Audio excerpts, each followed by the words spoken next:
नमस्कार बहनों और भाइयों, इतिहास की ज्ञान सागर में आपका एक बार फिर से स्वागत है। आज हमारा जो विषय है वो है इतिहास के स्रोत जो होते हैं वो कौन कौन से होते हैं, ये कहां से प्राप्त करे जाते हैं, क्या योगदान देते हैं, कैसे हमें इतिहास की जानकारी उन स्रोतों से मिलती है, कौन उसको लिखता है, कौन उनकी लिखने में और सहायता करते हैं। तो इस विषय पे हम चर्चा करेंगे। तो आप वीडियो को ध्यान से देखें, वीडियो को लाइक करें, चैनल को सब्सक्राइब करें, आप देखिएगा।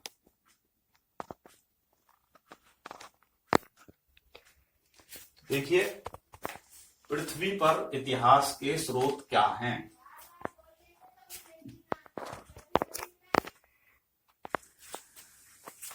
तो इतिहास के मुख्य स्रोतों में क्या होते हैं, कुछ तो मौखिक होते हैं, कुछ लिखित होते हैं, कुछ ऐसे होते हैं जो खोजे जाते हैं, जो जमीन के भीतर से निकलते हैं, जिनका उत्खनन करा जाता है। कुछ ऐसे हैं जो विदेशी स्रोत से मिलते हैं। तो ये सभी जगह से इकट्ठा करके उनका संकलन करा जाता है और उसको लेखबद्ध किया जाता है, और वो पुस्तक के माध्यम से या अन्य किसी माध्यम से उसको संरक्षण करके रख दिया जाता है। तो वे स्रोत कैसे कैसे निकाले जाते हैं, कौन कौन से होते हैं, देखिएगा। सबसे पहले इतिहास के स्रोतों में आते हैं मौखिक स्रोत।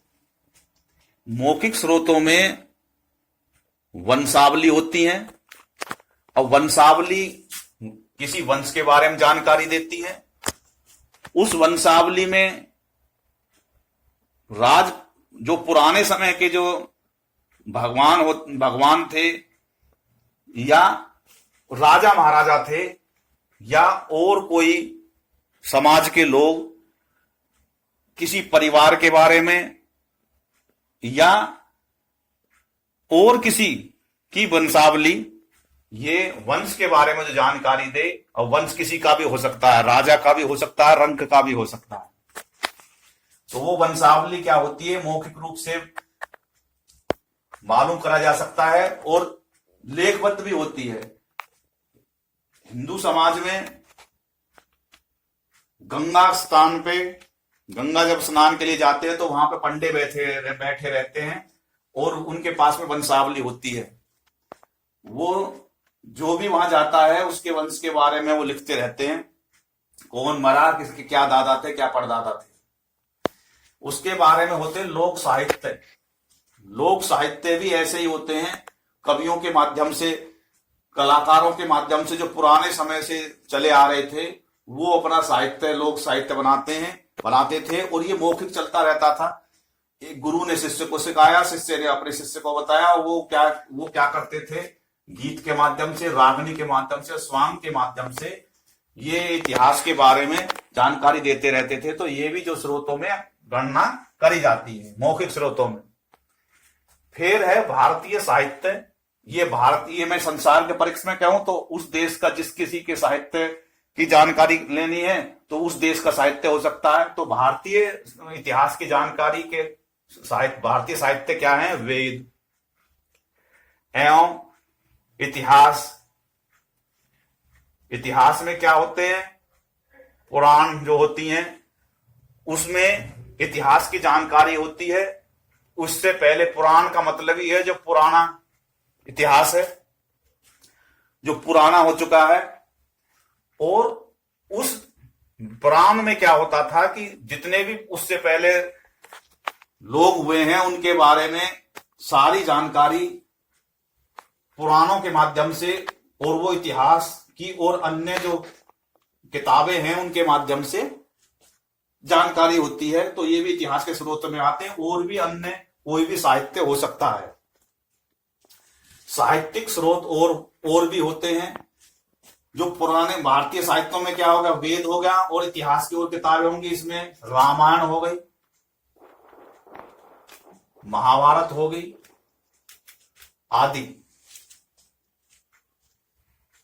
दूसरा वैज्ञानिक एवं तकनीकी लेख। ऐसे ही जो वैज्ञानिक लेख होते हैं, किसी वैज्ञानिक ने कहा कि भाई ये ऐसे ऐसे निर्माण हुआ किसी चीज का, और तकनीकी कोई लेख है टेक्नोलॉजी के माध्यम से, वो भी जो है उन्हीं स्रोतों में आते हैं। फिर होती है कोई कविता संग्रह और नाटक संग्रह, वो भी जो है इतिहास की ही जानकारी, वो साहित्यिक स्रोत हो जाते हैं। फिर कोई ऐतिहासिक लेख है, किसी ने कोई बात लिखी इतिहास के बारे में, पुराने समय का कोई आदमी, हाँ, वो अपनी किताब लिख के चला गया, तो वो भी जो है ऐतिहासिक लेख होते हैं। और इतिहास लिखवाने के लिए जो उस समय की क्योंकि अब तो लोकतंत्र चला हुआ है, उससे पहले राजतंत्र था, तो हर राजा के वहां पे इतिहास को लेखबद्ध करने वाला एक आदमी होता था, वो इतिहास के लेख को लेखबद्ध करता रहता था। भारत में अनेकों आक्रांता आए और अपने साथ में इतिहासकारों को लाए, तो वो भी इतिहास के लिए अपने अपनी किताबों में लिखते थे, तो वो भी ऐतिहासिक लेख है। दूसरा कहानियों का संग्रह। अब कहानियों के संग्रह से भी जानकारी मिलती है। कहानी के माध्यम से किसी की जो है कहानी बना के वो स्टोरी के तौर पर लिख दी, तो कहानी संग्रह जो है उससे भी इतिहास की जानकारी होती है। पंचतंत्र की कहानियां हैं, उसमें काफी कुछ जानकारी मिलती है इतिहास के बारे में भी, पहले कैसे कैसे उनको पशु पक्षी के माध्यम से उनको दर्शाया गया है। विदेशी विवरण। अब कोई जैसे घनश्याम थे और कई थे, अल्प बरूनी थे, जो पुराने कोई यात्रा करने के लिए भारत में आए और उन्होंने यहाँ यात्रा करी, और यात्रा करने के बाद में अपने अपने संस्मरण लिखे, तो वो भी इतिहास की जानकारी में जो है वो आते हैं स्रोतों के बारे में। और भी ऐतिहासिक वृत्तांत हो सकते हैं, ये सब आते हैं साहित्यिक स्रोतों के माध्यम से। साहित्यिक का मतलब ही होता है कि कोई चीज लिखी हुई है और उसको साहित्य के माध्यम से प्रस्तुत करा जाता है। फिर है कलात्मक स्रोत। कलात्मक स्रोतों में क्या है, किसी ने अपनी कला के माध्यम से कोई चीज संग्रह करके रख दी और उससे इतिहास की जानकारी मिलती है। जैसे कोई चित्रकला, पेंटिंग किसी ने बना दी, उस पेंटिंग के माध्यम से भी उस समय का इतिहास की जानकारी उसमें हो जाती है, कि उसकी पेंटिंग को देख के भी अंदाजा लगा सकता है कि उस समय के लोग कैसे होंगे, क्या थे, कौन थे। कोई पट्टिका है या पैनल है, पट्टी को यानी कि कोई शिलालेख लिखा हुआ पट्टी होती है, उसके माध्यम से कोई संदूक मिली कुछ, या कोई और भी चीजें हैं। मूर्ति कला, कोई मूर्ति बनाई किसी ने, मूर्ति के माध्यम से भी वो अपने इतिहास की जानकारी उससे मिलती है। और उसके बाद में है पुरातात्विक। जो पुरातात्विक स्रोत क्या होते हैं, पुरातात्विक का मतलब होता है कोई पुरानी चीज, और जो हमें किसी भी माध्यम से मिल गई, उससे भी इतिहास की जानकारी उस समय की हो जाती है, तो उनका करा जाता है उत्खनन। उत्खनन का मतलब होता है खुदाई, खोद के निकाल लेना। खोद के निकालते हैं तो उसमें क्या निकलते हैं, कोई बर्तन के टुकड़े, मृत्यु भांड बोलते हैं उनको, और खिलौने वगैरह निकलाए मिट्टी के बने हुए या और किसी माध्यम के, तो उनसे भी जानकारी मिलती है। वहां से जब खुदाई करते हैं तो निवास स्थान का भी पता लगता है। जब टीला सा होता है उसको खोदते हैं तो नीचे वहां मकान बने रहते हैं, उसके माध्यम से भी जानकारी मिलती है। समाधान, वहां पे कोई डेड बॉडी जो मृतकों को जो फूंकने का या उनकी अंतिम क्रिया करने का जो स्थान होता है, खुदाई में वो निकलाया तो उससे भी जानकारी मिलती है। कोई औजार मिल गए या हथियार मिल गए खुदाई के दौरान, उनसे भी जानकारी मिलती है। या और भी तरीके से प्राप्त हुई है। कोई मूर्ति और आभूषण जो प्राप्त होते हैं पुरातत्व स्रोतों में, उनसे भी जानकारी होती है। वो मूर्ति कितनी पुरानी है और किसकी है, कैसे वो बनी, तो उस समय के इतिहास की जानकारी होती है कि भाई उस समय के जो लोग थे कितने चतुर थे, कितने शिल्पकार थे। और संरचनात्मक, जैसे कोई टीला मिला या स्मारक मिला खुदाई में, उनसे जानकारी मिलती है। या कोई मकान या किला बना हुआ है, उनसे भी जानकारी मिलती है, वो भी पुरातात्विक स्रोतों में से ही आते हैं। फिर है कोई मानव का अवशेष मिला, पशु पौधे के अवशेष मिले, खुदाई में उनसे भी जानकारी होती है। मान लो कोई बीज निकलाया गेहूं उसका, किसी फसल का, उनके अवशेष मिले, जले हुआ कोई अन्न का स्रोत मिला, कोई पशु मिला उस समय के, उनका कंकाल मिला या मानव कंकाल मिला। फिर होता है अगले स्रोतों में शिलालेख। शिलालेख में क्या होते हैं, 3 प्रकार से।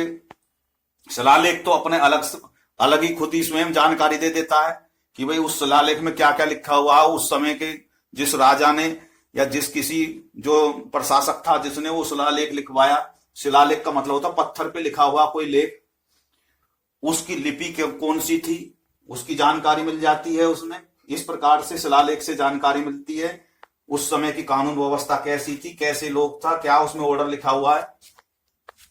और ताम्रपत्र, इसी प्रकार से शिलालेखों के ही तरीके के ताम्रपत्र होते थे जो नक्काशी बना के किसी स्तंभ पे जो है उनको चिपकाया जाता था, उनको उसमें उल्लिखित किया जाता था। पांडुलिपि, पांडुलिपि होते हैं जो हाथ से लिखी हुई कोई भी दस्तावेज होता है जो पुराने समय का है, वो पांडुलिपि कहलाती है, उनसे जानकारी मिलती है। और सिक्के, हर राजा जो भी होते थे उस समय पे सिक्के चलाते थे अपने अपने, तो उस सिक्के में जानकारी मिलती है कि उस समय की जो है किस चीज का बना हुआ है। देखो कितने दिन पुरानी बातें हैं, वो भी जो है कोई सोने चांदी के। इसका मतलब आज के समय में जैसे इनका सोने चांदी जितने भी हैं ये सब मेटल है, और मेटल ऐसे ही नहीं है कि भाई मेटल निकाल लिया, भाई मेटल का खनन भी करते हैं और उसको जो उस समय पे जो उद्योग होते थे उनके पास में सारी टेक्नोलॉजी थी। तो ये नहीं कह सकते कि उस समय के जो थे उनके पास कुछ नहीं था, ज्ञान नहीं था। जैसे आज के समय में हमारे ऊपर थोपी जाती कहानी आदि मानव थे, डंडे बरंगे लेके घूमते रहते थे, ऐसा नहीं है।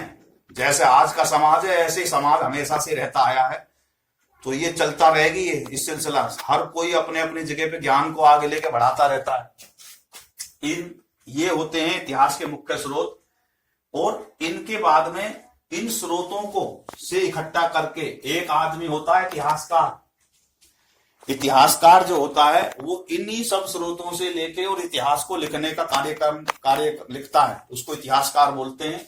और उनकी सहायता के लिए कुछ और भी लोग होते हैं, जैसे अनुवांशिकी।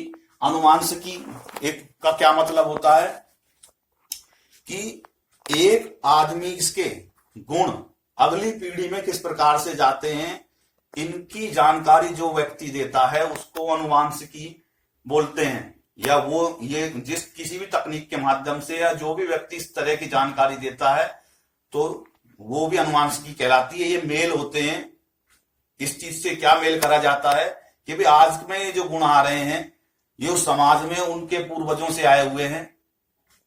इसका मतलब जो भी व्यक्ति मिला, जो कंकाल मिला, उसका डीएनए निकाला जाता है। डीएनए से जो भी आज के समय के लोगों से मेल करता है तो ये माना जाता है कि ये इनके ही पूर्वज थे और उनसे के गुण जो हैं ये चलते आ रहे हैं पीढ़ी दर पीढ़ी। तो ये अनुवांशिकी के जरिए से जो है इतिहास निकाला जाता है। और पुरालेख शास्त्री, पुरालेख शास्त्री कौन होते हैं? पुरालेख शास्त्री वो होते हैं जैसे कोई शिलापट्टी या शिलालेख पे कोई चीज लिखी हुई है उसको पढ़ने की जिसको ज्ञान होता है, क्योंकि अलग अलग तरह की भाषा से जो है वो लिखे होते थे। पाली भाषा थी, अब से पहले हिंदी से पहले पाली चलती थी, और पाली संस्कृत का के जगह पे थी, संस्कृत जैसी ही वो पाली भाषा। और उसके बाद में संस्कृत, फिर हिंदी चलती आ रही है।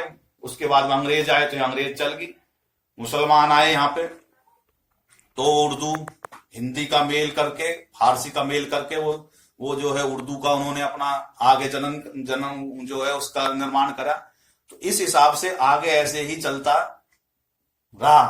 तो जो भी जिस उस समय की भाषा की जानकारी अपने अपने किसी माध्यम से वो सिखाते चले गए, तो ऐसे लोगों को बोलते हैं पुरालेख शास्त्री।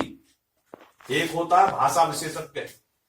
ये पुरालेख जो शास्त्री होता है ये तो उस समय के जो भी चिन्ह होते थे, प्रतीक चिन्हों को अपने हिसाब से आकलन करके बताता है इसका क्या मतलब है। और भाषा विशेषज्ञ लिपि का जो है जानकारी देता है, बोली की जानकारी देता है। तो इस प्रकार से इन सभी लोगों के बाद माध्यम से ही इतिहास की जानकारी उस समय की होती थी, पुराने समय में। ये सब पे आज के समय में जो है इतिहास के स्रोत और भी हैं। वो कौन कौन से हैं? वर्तमान समय के स्रोत, जो वर्तमान समय के जो स्रोत हैं वो हैं समाचार पत्र, पुस्तकें, आज की जो समय की जो किताबें हैं और ग्रंथ लिखे हुए। तो ये जो हैं इनके माध्यम से जानकारी, नक्शे हैं, तो ये जो है आज के समय में जानकारी इन चीजों से मिलती रहती है। और आज के आधुनिक समय के स्रोत कौन कौन से होते हैं? आज के आधुनिक समय के स्रोत होते हैं, क्योंकि आज इलेक्ट्रॉनिक्स का जमाना है, तो मैसेज, ईमेल, इंटरनेट और अन्य जितने भी तरीके हैं, जैसे इंस्टाग्राम है, फेसबुक है, व्हाट्सएप है, या किसी ने अपनी भाषा रिकॉर्ड कर ली। आधुनिक समय में समाचार पत्र हैं, सीडी हैं, डीवीडी हैं, उनके माध्यम से फिल्में हैं। ये जितने भी हैं ये सब जो है आधुनिक समय के, आज के समय के स्रोत होते हैं। इस प्रकार से मैंने ये विषय कवर करा।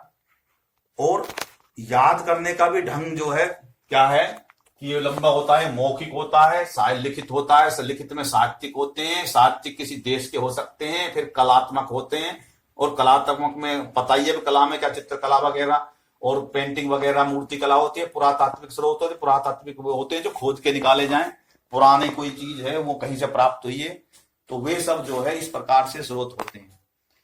तो इस वीडियो को आप ध्यान से देखें, समझने से यादें होती हैं चीजें को, और रटने से कुछ नहीं होता। कोई चीज अटक जाती है दिमाग में तो हमेशा वो जिज्ञासा रहता है। इसलिए वीडियो को लाइक करें, चैनल को सब्सक्राइब करें। बहुत बहुत धन्यवाद। जय हिंद, जय भारत, भारत माता की जय।